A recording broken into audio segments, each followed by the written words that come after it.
here in America, and that's of Native Americans. Now, when this article came out from NBC News and other news outlets had reporting on this discovery, I sent this to Dr. David Imhotep, and we discussed it, because if this is true, and if humans did break apart this Macedon skeleton 130,000 years ago, well, this confirms this African presence here going back tens of thousands of years, even before Native Americans existed.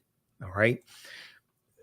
So we talk about the Olmecs and the Mandinka Egyptian Olmec connection, because the Olmecs, which are in Mexico, which were in Mexico, going back to about 1500 BC or so, around that period of time, this was a mixture of This was a mixture of ancient Egyptians, the Mandinka from West Africa, and Native Americans. Talks about this, as well as Runoko Rashidi talks about them as well in the article that Runoko wrote for AtlantaBlackStar.com that we cite. But Dr. David Imhotep on page 82 of the first Americans or Africans documented evidence said a major ethnic group among the ancient Egyptian Nubians were the Manding people, an original Niger-Congo homeland in the general vicinity of the Upper Nile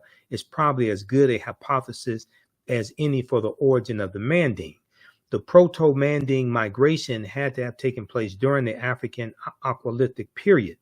That was a wet period in Africa that lasted thousands of years, at a time when the Sahara was fertile and had river systems and great lakes. The Nile flowed, the Nile flowed from south to north and emptied into the Atlantic Ocean during very ancient times. This would have enabled East Africans direct access to the Atlantic Ocean. The longer route would be to sail the Nile River north to the Mediterranean and then head west to the Atlantic Ocean. When the Manding reached Central America and began mixing with the local population, they were labeled Olmecs.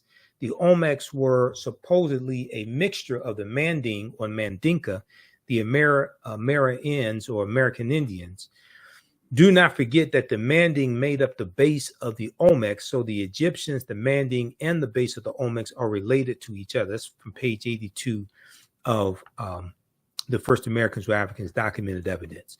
We deal with the Druids and St. Patrick in Ireland, and how the Druids are dealing with a watered-down teaching coming out of ancient Kemet, ancient Egypt. We look at the 800-year occupation of Europe by the Africans known as the Moors, and the Spanish Granadan War in 1492, and the Moors losing control of their last stronghold of Granada, January 2nd, 1492. Okay, we deal with all of that history. We look at ancient civilizations like Nubia, Ta-Nehisi, ancient Kemet, Carthage and the Carthaginian Wars, and Hannibal Barca. We look at Egypt, what's known as Egypt of the West, and the African influence here in America. The Tekken is an ancient African symbol that comes from the mythology of Asar, Auset, and Heru, who the Greeks called Osiris, Isis, and Horus. There were about 1,200 Tekkenu all throughout ancient Kemet. Today, there are less than a dozen. There are three ancient Tekkenu or obelisks that were taken from Egypt, and they were taken into London, England, New York City, and Paris, France. Ancient Egyptians called obelisk Tekkenu, and they were also used to tell the time in the past.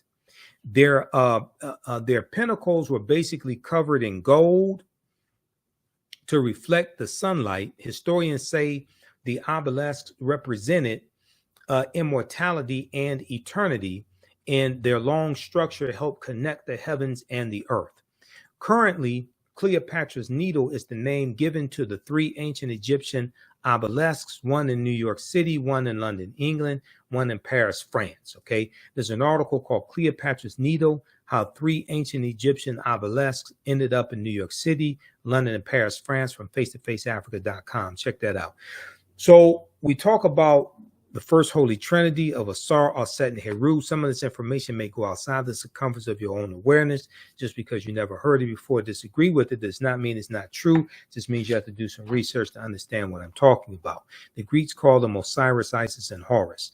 There were approximately 1,200 Tekhenu built in ancient Kemet in ancient times, but only about a dozen are found in Egypt today.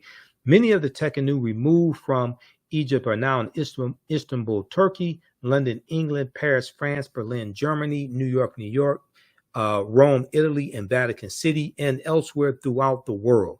The Tekhenu are now called obelisks by their new owners, and few people know their origin or that they symbolize the resurrection of the African king Asar, who the Greeks called Osiris. Read page 17 of Egypt on the Potomac by Tony Browder. And I just interviewed Tony Browder in April of 2023. We talked about why Nile Valley civilization history is so important. Now, the word Mason, M-A-S-O-N, is derived from the Latin words mass and sun. Mason means child of light and expresses the desire to pursue light, which is a metaphor for the sun, which symbolizes knowledge. The term child of light, or sons and daughters of light, was first used to identify students who had completed 42 years of study in the temples of ancient Kemet, ancient Egypt. Many Masonic temples were modeled after the temples of ancient Kemet, places where light or knowledge was imparted in a series of steps or degrees. So the book Egypt on the Potomac by Tony Browder is one of the books we use in the class as well. We also use Nile Valley Contributions to Civilization as well. We use that also. Okay, Nile Valley Contributions to Civilization, Egypt on the Potomac. We use one of Renoko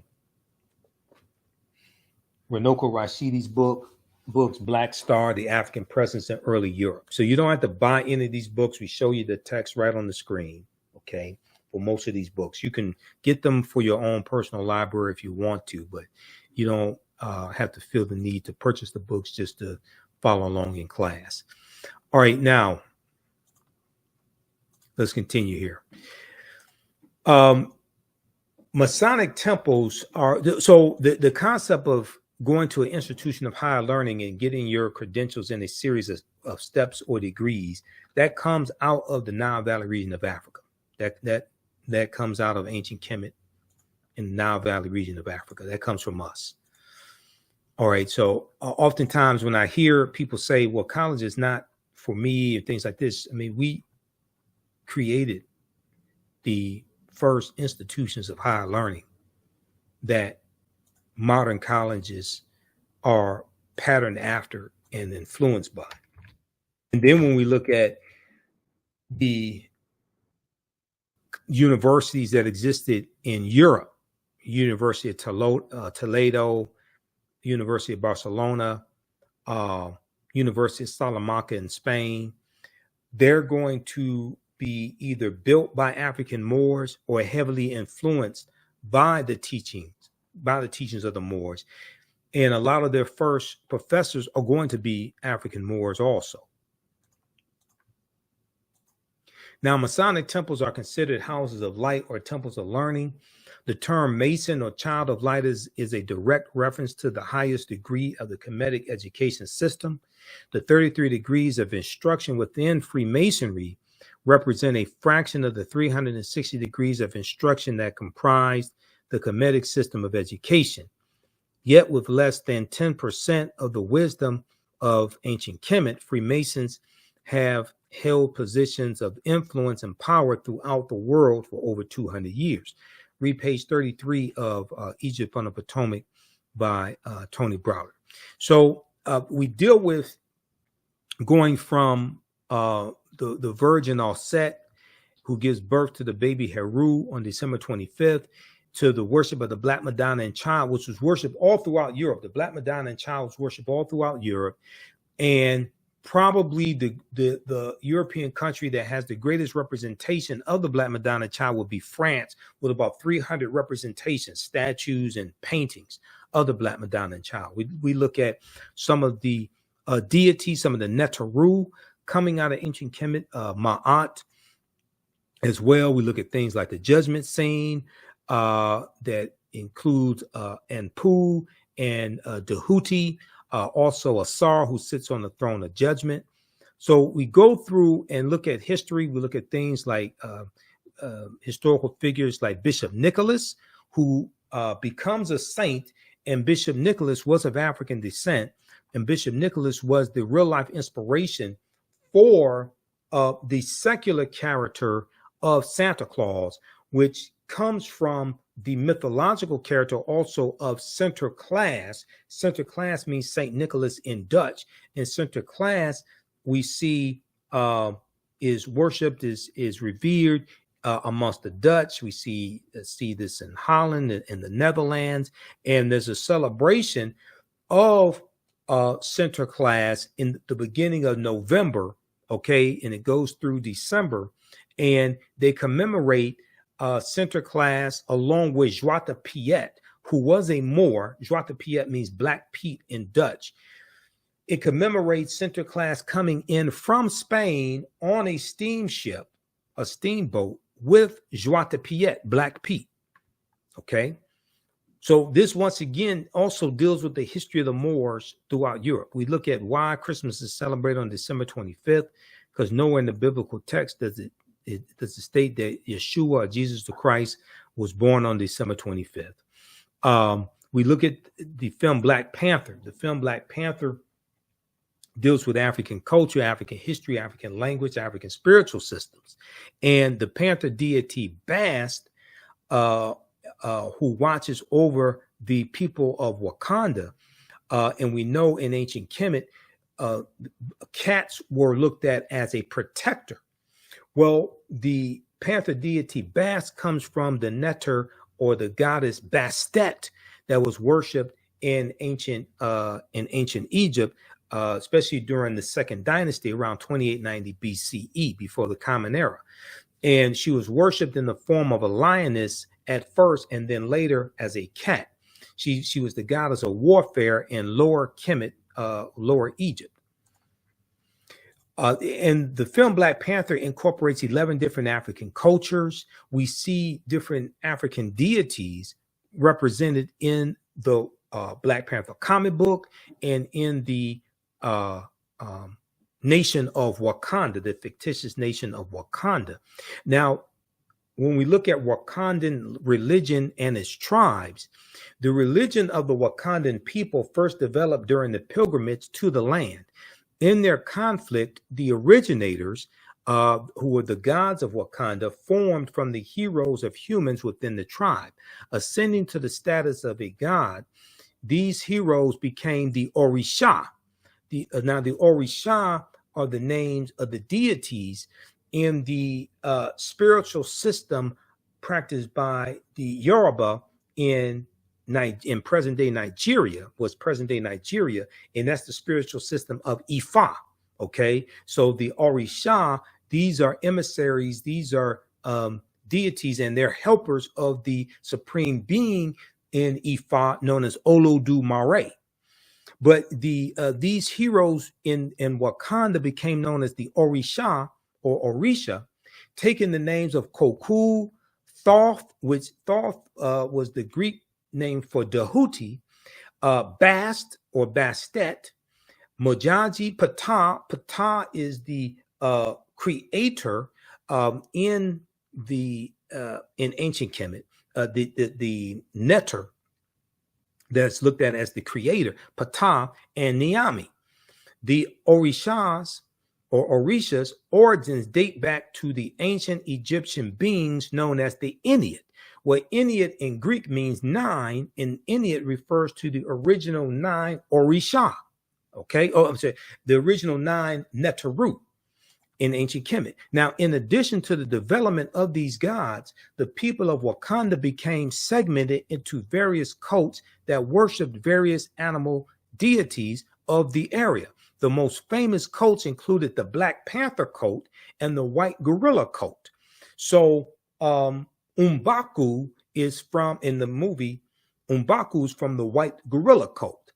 The 18 tribes, because there are 18 different tribes that make up the people of Wakanda. The 18 tribes in total developed in the country and include the lion coat, crocodile coat, and hyena coat. The Inuit means group of 9 in Greek. In ancient Kemet, they were called the Bastet. The 9 Neteru were Atum, which was the sun, Atum, or you may see Atin, Shu, which means air, Tefnut, moisture, Geb was earth, and Nut, sky, Asar, who the Greeks called Osiris, Auset, who the Greeks called Isis, Seth, and Nephthys. These were the original 9 Neteru, or the Inuit. Okay. One of the books we use in the class is also Ancient Egypt by Lorna Oakes and Lucia Galen. All right. Pages 274 through 277, they lay out a lot of the different Neteru, or deities, in ancient Kemet and their attributes.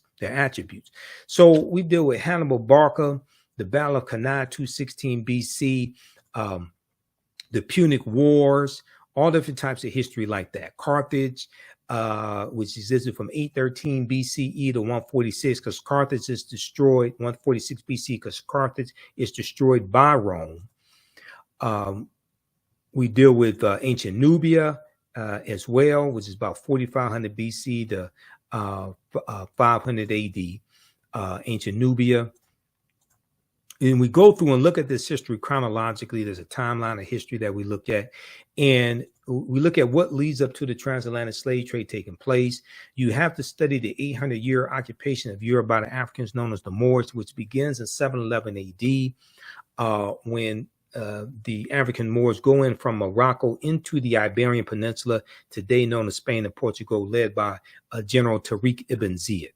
Okay, and then we go through and analyze the transatlantic slave trade as well. And Christopher Columbus is crucial to understanding the expansion of the transatlantic slave trade and his 4 voyages.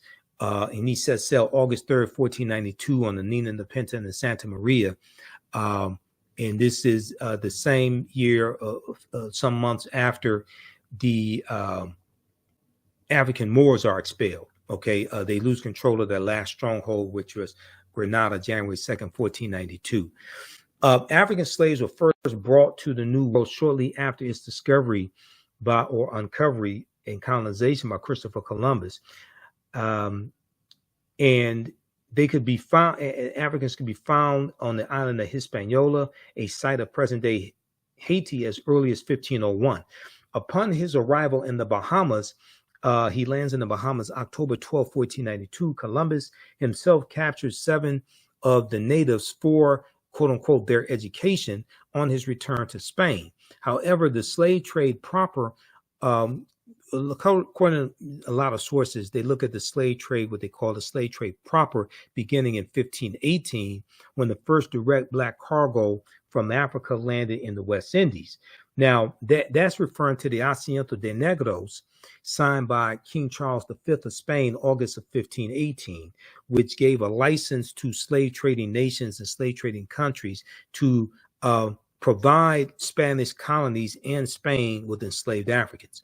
Now, the importation of African slaves to work in the Americas was the inspiration of the Spanish bishop Bartolomé de las Casas, whose support of black slavery was motivated by humanitarian concerns. Bartolomé de las Casas argued that the enslavement of Africans and even some whites, proving that in the early period slavery did not operate according to exclusive racial demarcations, he argued that enslaving Africans as opposed to Native Americans would save the indigenous American Indian populations, which were not only dying out, but engaging in large-scale resistance as they opposed their excessively harsh conditions.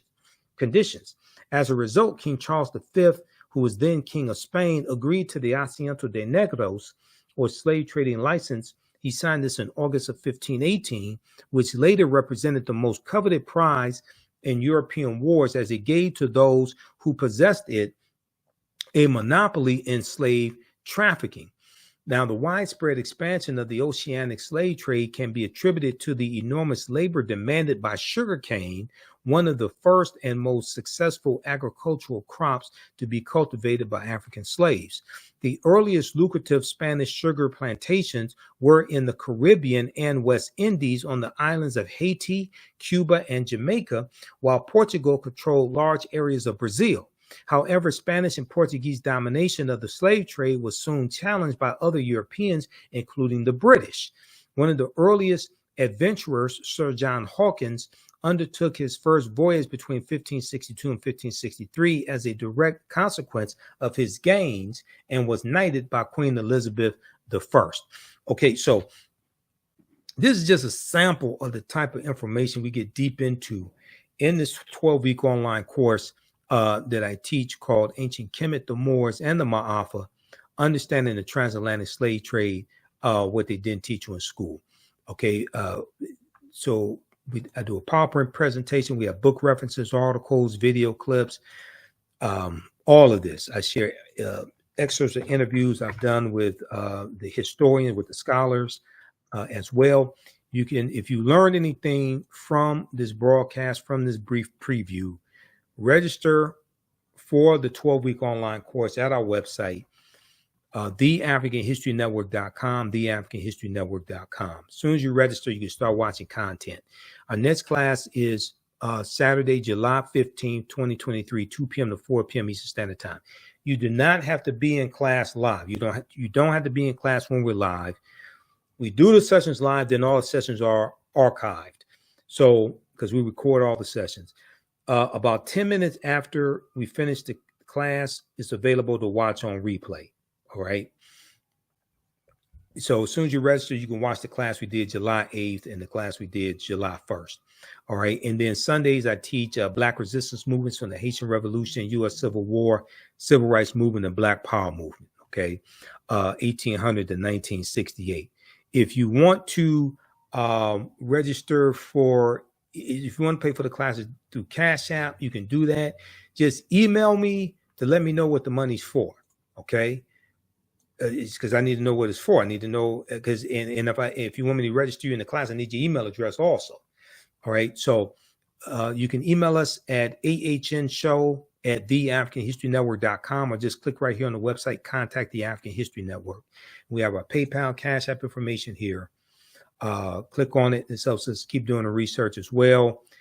Yeah, our official Cash App tag is $ the AHN show, SHOW. When you go to it, it says Michael. These other ones here, I've identified 5 fake African History Network accounts I'm trying to shut down. Cash App is not cooperating with me. I launched an investigation. I had them launch an investigation late last year. I had to follow with them again because they don't get back with me. Okay, I don't know what the problem is with Cash App. They have like really poor customer service when it comes to investigating fake accounts that have been set up. All right, but we have that information here at our website, theafricanhistorynetwork.com. All right, look, we have to get out of here. Remember, at the African History Network, we focus on educating, empowering, and inspiring people of African descent throughout the diaspora and around the world, because right now it's correct wrong behavior. Hopefully you learned something from today's radio show, our show, as well as this preview of this 12-week online course that I teach. Be sure to register for the online class. Also, follow us on our fan page, The African History Network. Give us a thumbs up on this broadcast. Follow us on our YouTube channel, Michael Imhotep, IMHOTEP, on YouTube as well, and my personal Facebook page, Michael Imhotep on Facebook, and as well as the Michael Imhotep Show. That's our other Facebook page. Okay. Remember, right now it's correct wrong behavior. It's not over till we win. Wakanda forever. And we'll talk to you next week. Peace.